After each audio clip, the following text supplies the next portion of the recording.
All right, so every once in a while, it's great to take you off your daily algorithms.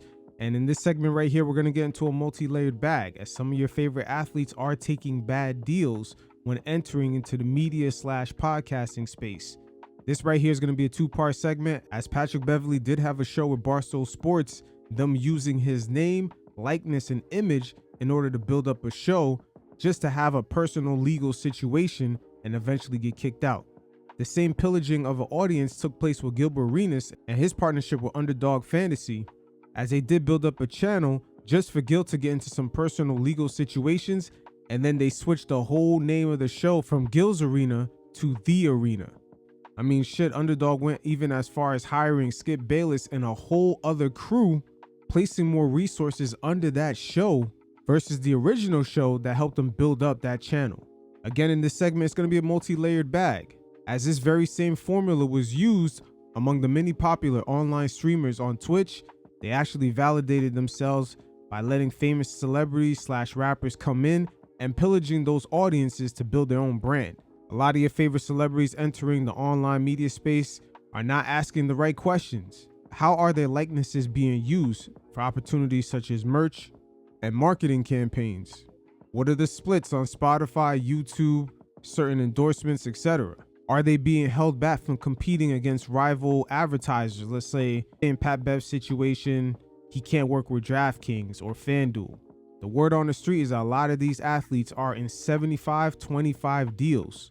And there's plenty of examples even from large media conglomerates such as iHeart no longer wanting to flip the bills to produce some of these highly coveted shows.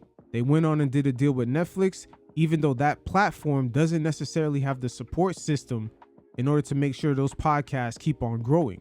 But again, in the media space, the money is running thin. There's a heavy reliance on gambling advertisements, and a huge swath of the space is actually being consolidated. To kick this off, we're going to hear from Pat Bev tell his side of the story and his partnership with Barstool and how they used his name specifically on the show, the Pat Bev Show, to build up that audience and to only be let go and not even given enough respect to be told to his face. Again, we're going to get into some shit right here. You guys check it out, and every once in a while, I'll check in. My feelings towards Barstool. As you guys know, that I'm not on, I'm currently not on Hooping and Hollering right now. It came as a surprise a little bit, right? Actually shocked a little bit due to the fact that this show was the Pat Bev pod with Rome less than 6 months ago. So I get a call, right, through this whole process, right, this whole case process, right? I haven't been able to like really post anything with Barstool, you know, just until everything was over with. Dave has done a phenomenal job being communication-wise, right? Allowing me to still be with Barstool, but you know, basically until I get my shit in order, you feel me? Like, come back when you're not hot type of vibes. And I understood it. So now that, you know, everything has been, you know, the truths came out and everything is over with, I'll call Dave, like, okay, cool. It's time to get back on the pod. Like, what's up? You feel me? Dave say, have you talked to the guys? And I'm like, okay. I don't know why I got to talk to them, but all right. I hit the group chat. Mind you, through this whole time, right? And I don't want to harp too much on this, but through this whole time, like, I ain't heard a word from Rome, right? Not one word. Not, is you okay? Is family okay? Is mom okay? Is sister okay? Now, Adam Rohn is the host of the show alongside Pat Bev, and initially it was named the Pat Bev Show. After they were able to build up the audience, especially off of the controversy from Patrick Beverley making those statements dissing Rich Paul and just him being a traffic cone easy to get by, they rebranded it to Hoopin' and Hollering. And as Pat Bev right here continues to speak, we're going to see that his initial statements about the communication being clear was really not so much. And there is a lack of understanding from a lot of these athletes of the real business model to this whole new media ecosystem that we're all in. No disrespect to Roan, but he could not build up a show just off of his name. Again, these guys got to understand they have a built-in audience from being in the NBA. And right now, a lot of behind the scenes people that used to work at FS1, ESPN, production crew, camera people, it seems like there's a conglomerate behind the scenes that collected all these former workers, and they're creating their own companies, but they're pillaging the already built-in audiences of some of these NBA players. These guys got to hone in and understand the true business model in this whole new ecosystem. Not a word, right? And I'm an emotional type of dude, so y'all let me know if I'm in my feelings or not. So Christmas come, and I know I'm gonna get a Merry Christmas from him. And you feel me? I wait, and I don't get. And I hit him like, yo, Merry Christmas. Like, hope the fam is well.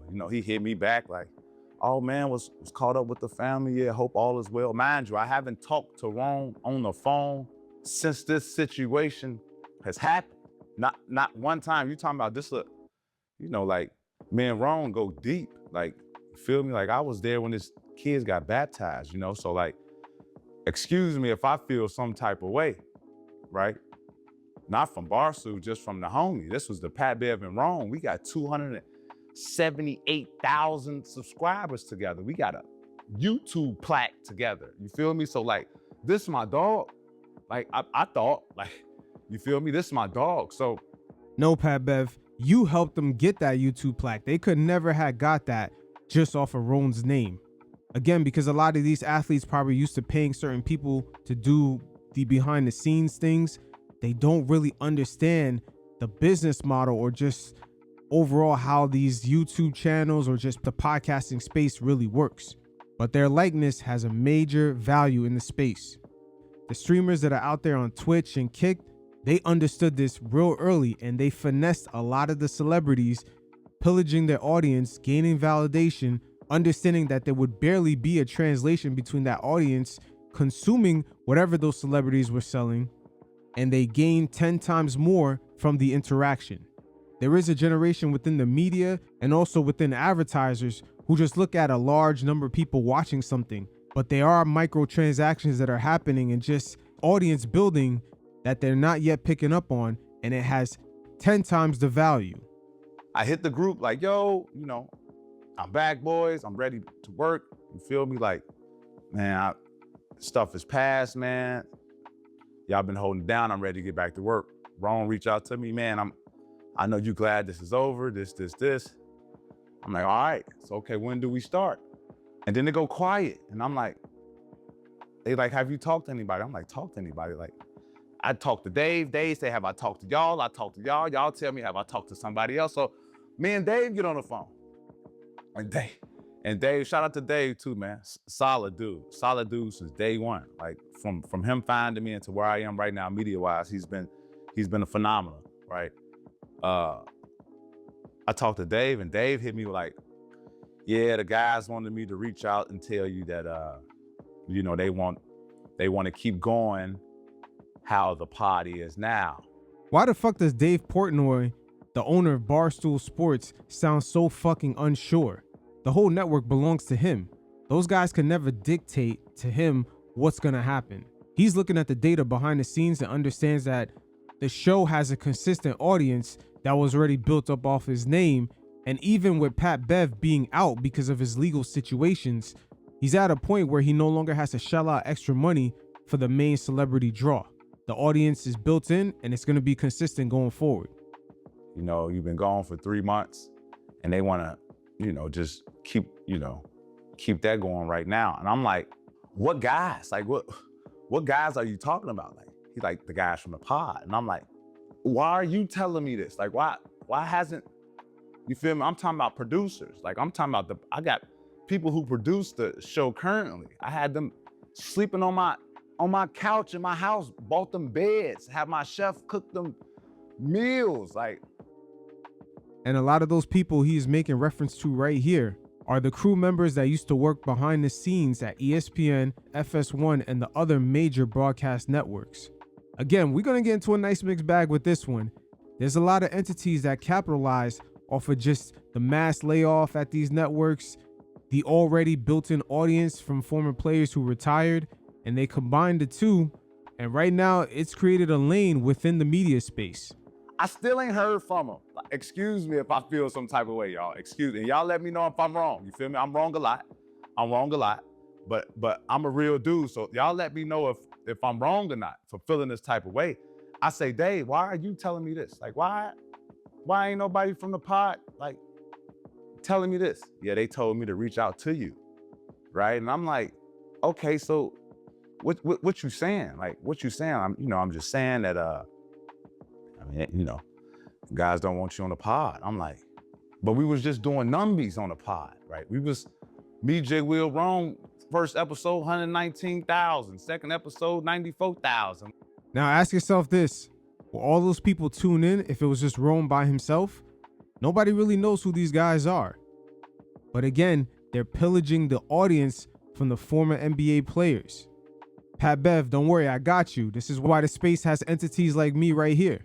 With Netflix getting into podcasting and just pulling away a lot of popular shows, especially that were on YouTube, a lot of content creators, former athletes, and just whoever's in the space have to start assessing things outside of views and numbers. For example, a popular show that was part of that Netflix deal, like The Breakfast Club, that has well over 50 million subs on YouTube, is unable to garner any attraction once they change the platform.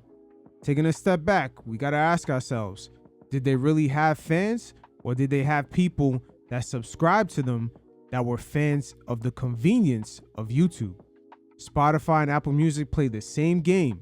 They tell their artists they have millions of listeners, and they show off that listener count as soon as you hit that artist profile. But at the end of the day, a lot of those artists have to ask themselves why not only they can't interact with the audience, but are those listeners really fans of how convenient their music is to consume on these apps?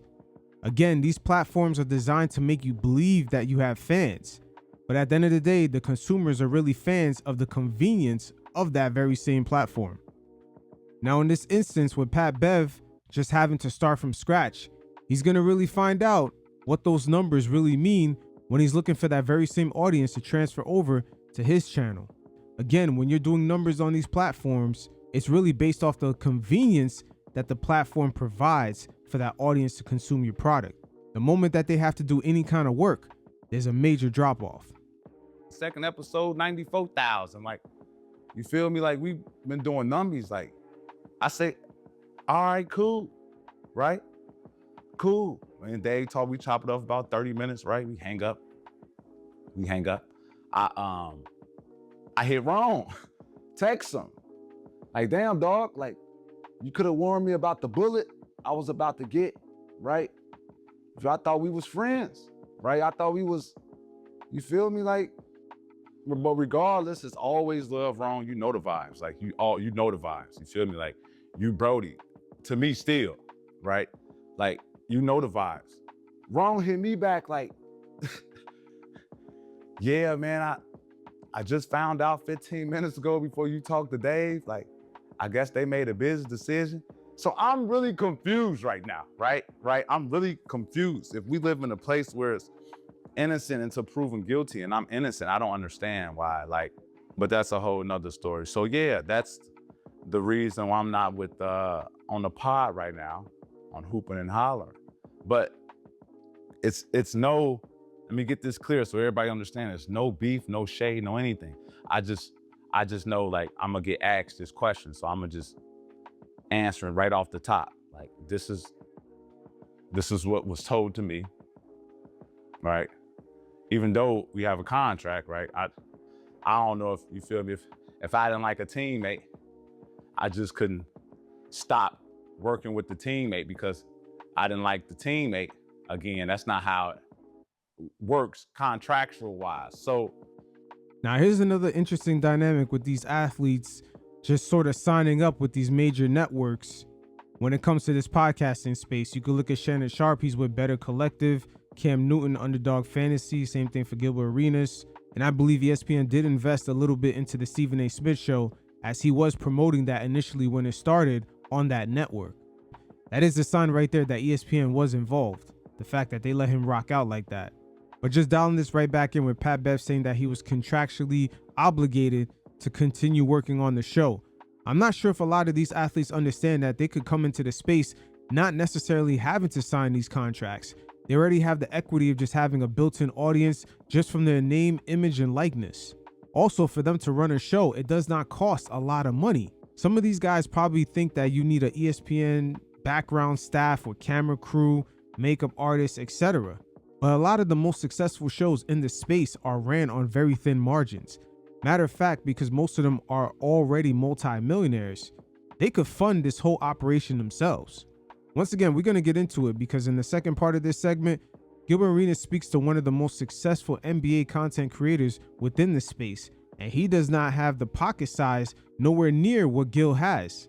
But he's going to lay down the business blueprint of how Gil sort of fucked up. But make no mistake about it, a lot of these production companies are taking advantage of the fact that a lot of these athletes do not understand what it takes to run a successful show in this new medium. They already have the money to fund a staff about 3 to 4 people. That's all they really need. But again, the fact that a lot of these guys are signing contracts and just giving away their already built-in audiences for other entities to completely rename, rebrand the show into something else without even needing them. That's not how it works contractual wise. So, yeah, man, we just trying to find a way to kind of navigate through all this right now. So that's the vibes with the pod and hooping and hollering. And it's no beef. Like, Ron, I tell Ron, like, come on, dog, like, you already know the vibes with me. It ain't never no beef. You feel me? Like, what you mean? It was Pat Bev, pod with Ron. What you mean? Like, it can never be beef. See, this statement right here is a perfect example. It was Pat Bev's pod with Rome. First of all, they were never going to garner an audience in the space without your name being on it. That's the microtransaction that doesn't necessarily involve money that Pat Bev has to pick up on. Again, this space being new, a lot of the former athletes do not understand this concept. They cannot build up these shows without the built-in audiences you guys already have. Shout out to those guys. It's always love. Y'all subscribe to those guys too, Hooping and Hollering. All the people from Hooping and Hollering, y'all subscribe to my YouTube because I'm putting everything out on my platform. So, and that's the vibes. So at this moment, Pat Bev has nowhere near the amount of subscribers that he was able to build in on the other platform. Again, in this brand new medium that we're all in, the convenience of the consumption of your show is really what's valuable. That's how all these platforms are designed, from Spotify to YouTube to Amazon, Apple Music, etc. That's where we're going to get into part 2 of this segment with Gilbert Arenas. We're learning the same exact thing, except his situation is 10 times worse because he took a completely shitty deal where he's only collecting 25% of revenue just off his YouTube channel. Gilbert Arenas is really one of the first players to enter this medium before it became the big podcast landscape that it is today. He's had a number of entities invest in him, from Complex, doing a show with Mia Khalifa. He has multiple YouTube channels that fans don't really know about, that he's sort of hidden, but they have well over 500,000 subscribers. I'm not sure if those numbers are real, but my man Gil has been putting in work in this space longer than most of the NBA players now entering the space. Fast forward today, in his recent partnership with Underdog Fantasy, after certain legal situations he got last season, they rebranded the show from Gil's Arena to The Arena.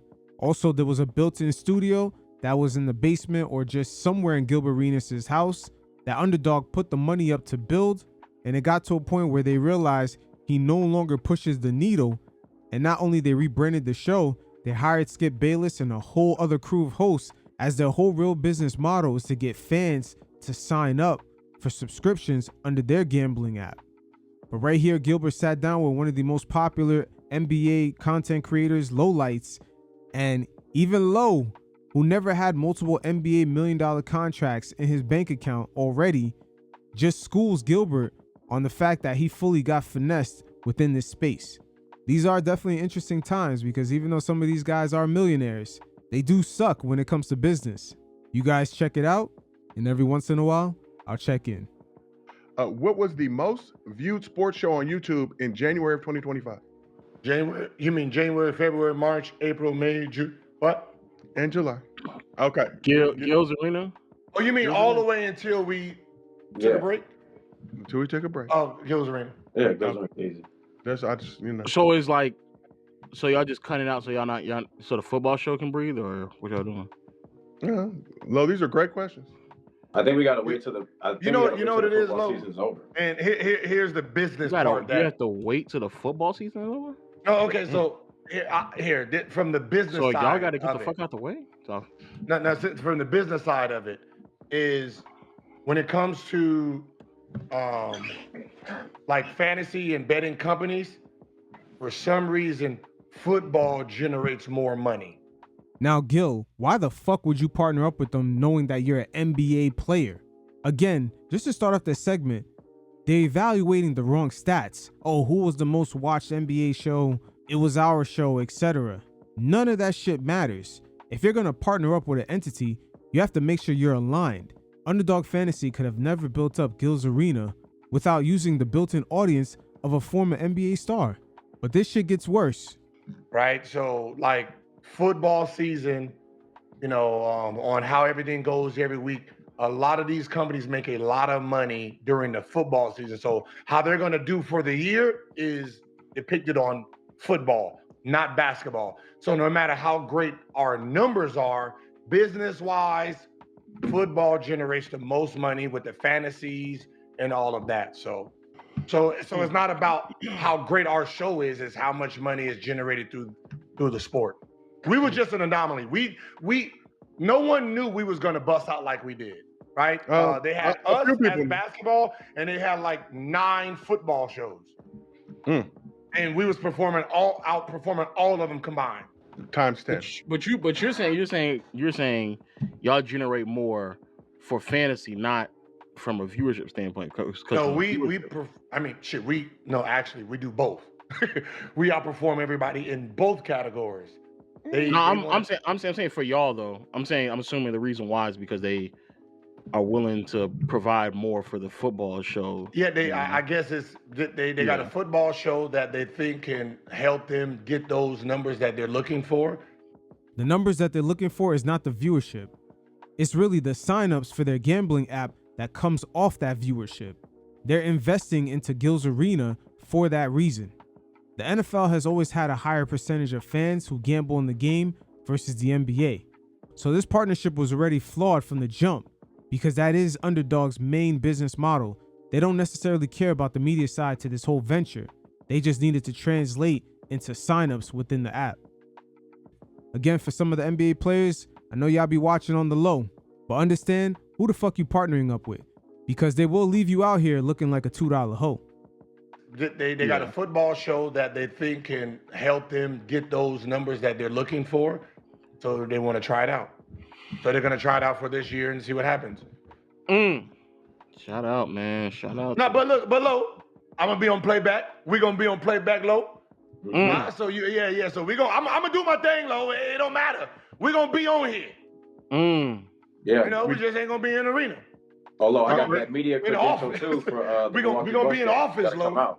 Okay, I gotta go to Milwaukee for sure. We're gonna be in battle mode, Lo. I might hey, look, to be honest, Lo, I got so much time I might fuck around come to your crib. Oh, what you doing over there, man? You know what I mean? Have one of those 24-hour streams. Now you gotta ask yourself, why the fuck does a multi-millionaire NBA player want to come over Lowe's crib? And just judging by his reaction going, it's almost like Lowe already knows that Gil wants to see his whole operation. How is he getting the consistent views and engagement when they talk about the same subject matter and he's not even an NBA superstar? That's really Gil's mindset. Again, within this space, you can have a successful operation without having a high overhead. Look at Joe Rogan. Hell, you can even look at Peyton Manning. He went from recording his own personal feed to now he has a whole entity. And I bet you, according to him, because he's a multimillionaire already, it didn't cost him a lot of money to start up in a business he already knows the ins and outs of due to the fact that he's already an NFL player. No, we're not doing that. But I hear you. I hear you. So we have a question. 24-hour stream, Lo? I'm not doing a 24-hour stream. What the hell? Gil, we have a question from 2K God. He said, Question from 2K God. He said, if football is popping, why did they have to take over your channel? Why couldn't they make their own channel and make that pop? Hey, that's a great question by the chat. That's a great fucking question because they needed the sweat equity from a former major superstar athlete like Gilbert Arenas, who dropped 60 on Kobe. But the real question is, going forward, how many more athletes will fall for the same trick? That's what we would have said. That was the argument. But as a family, Am I asking too many questions? No. As a company, no. As a company, you don't want to start from the beginning. Most people don't like the grind of anything, right? You know, they want something that's already turnkey and go. That right there is going to be an issue within the space. If you don't have an organic come up, it's going to be very hard for you to sustain yourself. Gilbert Arenas, from what I've seen, in my opinion, and I'm going to say allegedly, his views are inflated. And major personalities such as Bill Simmons let it be known that some of the alleged top of the top media personalities are inflating their numbers. And when advertisers are running special back end processes just to see if the views are real, they're not getting sponsorship. And this is something that Gilbert Arenas already let it be known that the show, coming from the underdog fantasy side, was struggling to get advertisers. Remember how they kicked off this segment? They instantly went to their views. So why should they start from the beginning? Listen, we are expensive. We're not your average podcast expenses. We get paid a lot of money. So because they pay us a lot of money and we not taking no pay cuts in here, if they say your ass gonna do 2 days a week and we want to try what they do for 3 days a week and we keep our money, hey man, hey, do your thing, man. Not only that's a bad approach, Gilbert Arenas has not put up any money in this whole venture. That's why I said this situation is 10 times worse than Pat Bev's. Think about it. If Gilbert Arenas goes viral on this show and ESPN wants him to come in and do a segment, but yet they're sponsored by DraftKings, contractually, that could be an issue that could prevent him from collecting some money. The athletes for sure have to start asking more questions on what's going on in the back end with their image and likeness. We'll see. Shit. Do y'all thing, man, right? Because at the end of the day, we can say, oh, hell nah, fuck that. And then they start cutting contracts. So if they want to go ahead and try 3 days a week until football season's over with and then recheck their hand, cool. Everybody still got their jobs. Employment is key. I can tell you this. I can tell you this. With the way our contracts is doing, they could say, hey man, we're gonna let about 6, 7 of y'all go and turn y'all ass into. Yeah. I'm kind of confused. And again, I feel like I'm asking too many questions, so I'm not. No, you can take over this playback right now, sir, because if you ask questions, we can answer them. We will not bring these topics up. But we ain't no sellouts. This is interesting right here because they're not trying to let it be known overtly that they're upset about their contract situation, and there might be something preventing them from straight up talking about it unless they were asked a question. Okay, because this is now forcing me to ask very specific questions just because how familiar I am with the community and like what's going on in the space. Okay. So I'll just cut to the chase. Who owns the channel? 50-50. Oh, okay. Well, it sounds like 49-59. I mean, 51-49. Facts. At least Low picks up on it. Gil is lying. Gilbert Arenas out here thinking that the fans are stupid. But how the hell can you have an alleged top-rated NBA show and all of a sudden they bring in Skip Bayless in a football show and record more times a week than your original show? No. Well, okay. So here was the deal. So, because this is my question. Okay. So this was my original channel that I built. Okay. When I started podcast and then went to Fubo, and then because we was on linear, we was on Fubo Network. Wow. I forgot about all that. Gil did have a partnership with Fubo. That's how long he's been in the space. Gil is almost an OG when it comes to NBA players just creating content online. He was sort of ahead of the curve, but his approach in the space was always clickbaity, trying to go viral, finding things to say that wasn't really organic to what he really believes. And it's almost as if he tried to shortcut his way to success in a space where it's really independent and there is a grind in order to get to that level. You got to mix in more of the organic with the inorganic. It's the same channel from that? Is the same channel from Fubo? Yeah, no, but I had Fubo create their own channel, and this channel stayed dormant from 2018 to 2023. And Gilbert Arenas has multiple channels that are dormant, at least 5 to 6 of them. You got to go deep in the algorithm to find them shits, but they are there. So basically what I did is I said, here, we can use my channel instead of going with, what was that, Showtime? Josiah, what was that first company that was trying to come in? Showtime Basketball, right? Yeah, so I said, instead of us going on Showtime, I got a YouTube channel. And I said, listen, I'll give you guys 50% of the YouTube channel if you guys fund it. That's another issue right there. Gil, you're already a multi-millionaire. Unless you've gone broke. You could easily put up 200K, get a staff of 3 people. It doesn't really cost that much. And you would have been going viral on your own and leveraging that to get your own advertising deals. But again, doing bad business, taking shortcuts, it's not really the wave. And it's sad that he's a multi-millionaire doing this. If you guys can have full control, like where it comes to thumbnails, creating, because I didn't know nothing about none of that. So you guys had the infrastructure. You give me the infrastructure, we're good. Now that right there is what many companies are taking advantage of with these guys walking around with already built-in audiences. They do not understand the back end and how much money it really takes to have a successful channel. But if Gil had any volts just moving through his brain, he would pick up that Low actually built a successful platform without investing millions of dollars. So you already being a multi-millionaire, if you got a staff of 3 people and just put in the work, put in the grind, the sky's the limit, brother. And I said, listen, I'll give you guys 50% of the YouTube channel if you guys fund it. If you guys can have full control, like where it comes to thumbnails, creating, because I didn't know nothing about none of that. So you guys had the infrastructure. You give me the infrastructure, we're good. And that's how it went. How long does that last? I'm a free agent, and we're me and Joe free agent this summer. BJ just signed a 2-year deal, right? BJ, you just signed. You got re-upped. Yeah, I signed a 1 year. Oh, you signed 1 year. Oh, yeah. So we all free agents. In the summer 26. Yeah. Yes. Damn. Yeah. I guess there's other questions that need to be asked, but we won't ask them now. You can ask, man. We said enough. We've said enough. No. Here's the thing: is whatever question you ask, we asking the same thing. We asked the same thing. It was one of those things, man, where when you're sitting here, you talking about, I'm thinking, listen, we're gonna go 5 days a week.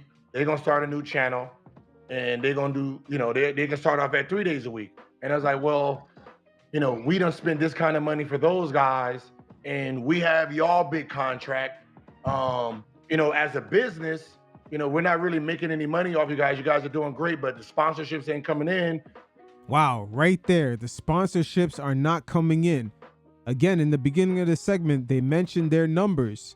But when you see a situation like that, guys are alleged that they're doing numbers, but sponsorships are no longer coming in. That means 9 out of 10 times the viewership is fake. That very same play used to work, but there is some sort of technology out there that when you do go to advertisers, they go in the very back end of whatever, it could be your channel, your podcast, your RSS feed, and they're validating everything before they give you a penny.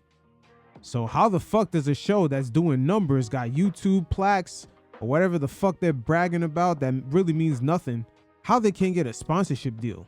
Makes no sense. Something is not adding up. For us to pay for the skips and nothing, we got to let some of your guys go. You see, when you started hearing shit like that, you be like, all right, no. Put it on the same channel. Because the last thing I want to do is, you got, Lexi. I can already see the people that are going to start letting go. And I'm like, not right now, man. We ain't got time for that. We moving. 2 old Dodgers in the 9th inning. Damn. Here's the secondary thought. I've done a few things on the internet and social media, as some of you may know. Check out Memes and Nightmares on Hulu when you get a chance. The other thought is just to embrace the LaQuint Dickey model and say, I'm gonna work you niggas to death to get my bread back. So instead of 2 days, how you go 7? It's still a lot of questions to be asked. But I ain't, cause I'm gonna get real Oh, nasty. bases loaded too. Let's go. That's not even nasty. This just the game is the game, ladies and gentlemen. There are things that you Nah, control. it's there not. are things you can't Nah, control. I mean, hey, No, look, it's man. not. Listen, No, it's let's not. just say it. I don't a lot- subscribe to that. I don't subscribe to that. I don't. A lot subscribe of to that. let's just say a lot of original Gills Arena staff, man. We got to mail them the million plaque. Let's just say that. Gil, you do not need a staff to run a successful channel like that. You yourself already being a multi-millionaire, that's if you didn't lose the money. For the price of one of your luxury cars, you could have hired 2 to 3 people and maybe even paid them for 2 years. Build up a whole network and leverage that with your already connections being an NBA player to get advertisers. But the fact that you quickly ran to multiple companies, Fubo, Underdog Fantasy, Complex, you ran to them like a little bitch instead of trying to understand the business. They pimped you out like the little hoe you presented to be. And y'all and everybody in the chat, y'all know what side of the internet I come from. I come from everybody that I know from that side of the internet owns everything that they do. AMP owns that. When AJ and I was doing playback and peer-to-peer, we own that. Bro, we and I've every YouTube channel I have done, I have owned. Davis, every channel he owned. Kai, Duke, Phantom, they've all owned. So the idea of like someone owning something that they don't, I've never in my life. Matter of fact, I even convinced niggas to cut off they CMCs so they weren't nobody taking no cuts at all. So I've never, that wasn't me. That wasn't me. I couldn't. It wasn't Wouldn't me. let that shit happen to me though. Yeah, it wasn't. And to be fair, the money is crazy when they put it in your face. But then it's like every like 3 to 4 months, if you just dedicate a little bit more time, it's like, man, that shit don't even like what y'all like. The price keep going more and more up. So it's like, what the fuck?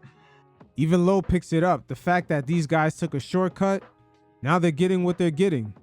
And that's very unfortunate because once again, Gilbert Arenas has been in this space for a very long time. He's one of the first, I would say, NBA former all-star players to actually start creating content on the web. Not only he should be further along, but the fact that he's tied into all these contracts has definitely put a ceiling to his potential. Listen, what you're saying is 100%, and I always talk about 100% ownership. But I had to make a decision when I first started, right? And I needed infrastructure, what I didn't have, right? Starting up a YouTube channel, we were on linear. I wasn't using this channel, so giving up 50% of a channel I didn't use seemed like the best idea to get a full studio and do all that. Again, right there, it's assessing the transaction. A lot of these athletes are holding on to something that they may not recognize right away. Just the built-in audience that they already come with is worth millions. Matter of fact, I'm not even equated to money. It's really the whole engine that makes the platform run.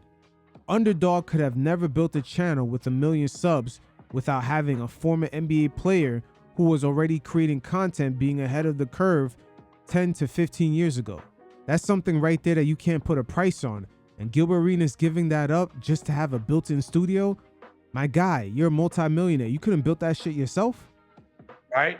Put the boys on, fully paid for, didn't see us going to this point. I didn't care about the YouTube channel because it's pennies to what we make. Yes, it's pennies, but you traded away the whole engine for something that should have been pennies on the dollar. You're talking to someone at this very moment who built a platform without having millions of dollars or the same level of investment from an outside company that you did. And he's 10 times more successful.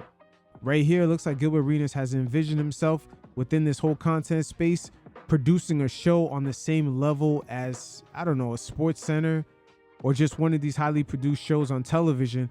But that doesn't necessarily move the needle within this space. He has to understand that. Yeah. It's pennies to what we make. Pennies to what we make. Long term, or are you talking about Right now, it's pennies to what we make. So put it like this: if I own this and they said pay your staff, nigga, I can't afford not one person on my staff. Not me. Nigga, I'll be elsewhere. That YouTube, then put it like this: the YouTube makes about 3-4 million a year. Okay, that ain't our staff. Shit.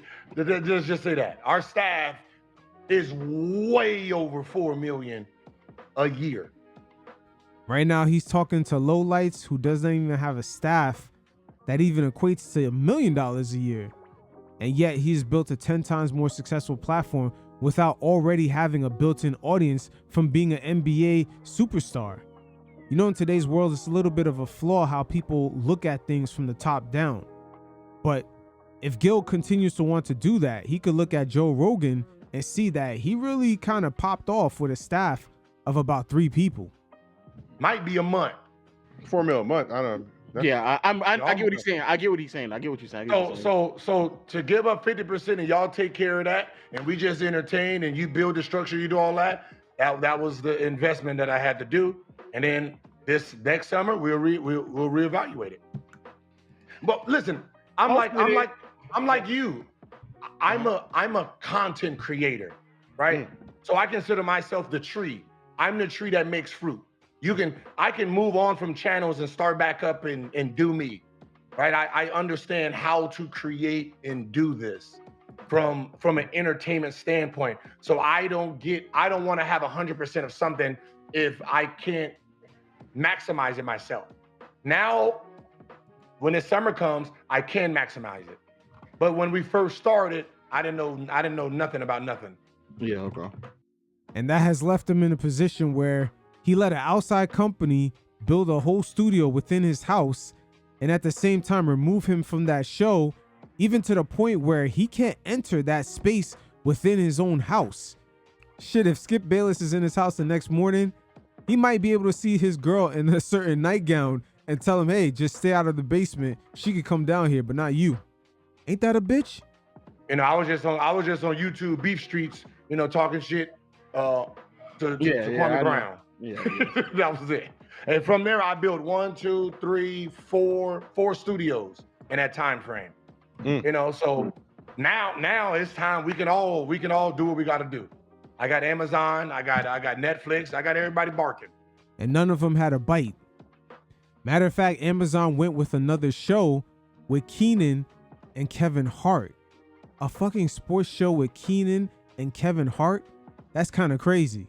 Gilbert Arenas still to this day is looking for that very same shortcut without even landing on a new deal. Yeah. You know, it was just like, I mean, I ain't know y'all before, Lo. So I ain't know about the independents. Like, We got What was funny is I had a YouTube channel, didn't even know nothing about YouTube. Yeah, we gotta get you straight. Yeah. Like I literally like this is the channel I'm on right now.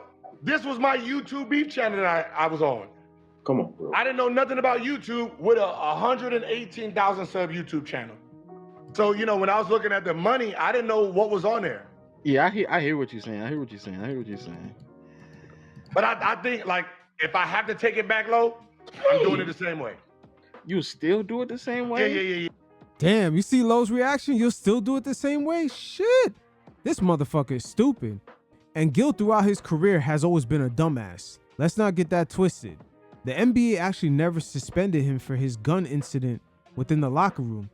They suspended him afterwards because they found out he was transferring guns on a private plane. This guy Gil has always been beyond stupid. But I think, like, if I have to take it back low, I'm doing it the same way. You still do it the same way? Yeah. Because now that we're winning, we got all the awards. 10 months later, we all negotiating. Hey, Lo, I'm gonna text you, Lo. Yeah, I was about. I can't say I would. All right, Lo, I'm gonna text you. No. Just text each other. Talk privately. Hey, Lo. So everything that you do in business, you'll keep 100% of. Unless somebody makes something make sense, I would never. I've never deemed it necessary, and I've been around. I would very well argue, outside of like 4 or 5 people, I've been around the biggest content creators in the last decade, and none of them have also never come across someone that made sense for them to give up their either. Like A&P is, I would argue, outside of maybe one or two other entities, it is the biggest content creation group in internet right now, and none of them have ever came across an opportunity that would make sense for them to give up ownership. So that's just that's me though. Yeah. No. Yeah. No, because I've had people come to me about Tough Crowd because I own 100% of Tough Crowd. So just asking. I mean, a lot of people have approached me too, but like you just said, like it just don't make sense. Now, right there, former NBA player and high school superstar Brandon Jennings being very inquisitive, because make no mistake about it, a lot of these athletes are being quickly approached by a lot of these production companies that are trying to get them for cheap. Matter of fact, they're trying to steer them away from being self-sustained in an independent space. That's why I said this is a mixed bag right here, because content creation is an independent tech space. And this current crop of just former athletes are still conditioned for network television in a way. They're looking for deals and they're looking to join major media conglomerates. And that's really not the way to go. But hey, it's nobody's job to teach you business. And for a lot of these athletes, they're going to learn the hard way. You guys definitely hit up the link in the description below. Check out my NBA True Story playlist for more segments like this. And until next time, you fellas stay safe. Peace.